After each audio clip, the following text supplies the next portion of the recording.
The man was watching the motor race when he suddenly discovered something terrifying. On the supporting beams behind the spectator stands, several cracks had appeared conspicuously. As the racing cars thundered past on the track, the ground trembled slightly. Unexpectedly, the barriers along the grandstand also began to loosen. What was even more bizarre was that in the racing team's pit area, a gust of wind knocked over some engine oil. The thick, black liquid slowly spread outwards. Just then, a flyer happened to blow into Nick's hands. When he looked at it, he was immediately startled. The photographs on it were all memorial pictures of racing drivers who had perished in accidents. At this moment, a chap in a pink cowboy had sat down in the front row, completely blocking the view of the spectators behind him. Amidst a chorus of dissatisfied complaints, he sensibly moved to an empty seat beside him. The cars on the track were racing faster and faster, with the engine noise causing the stands to vibrate slightly. A mother frantically rummaged through her bag, pulled out 2 cotton wool balls, and stuffed them directly into her twin son's ears. Just then, a silver racing car roared into the pit stop. Upon seeing this, the engineers immediately sprang into action with great urgency. However, at this critical moment, an accident suddenly occurred.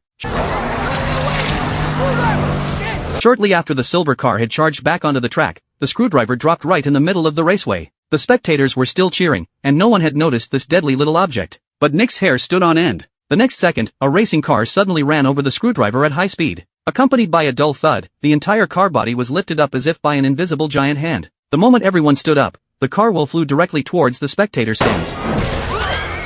Instantly, everyone began to panic because the situation at the racing circuit had spiraled completely out of control.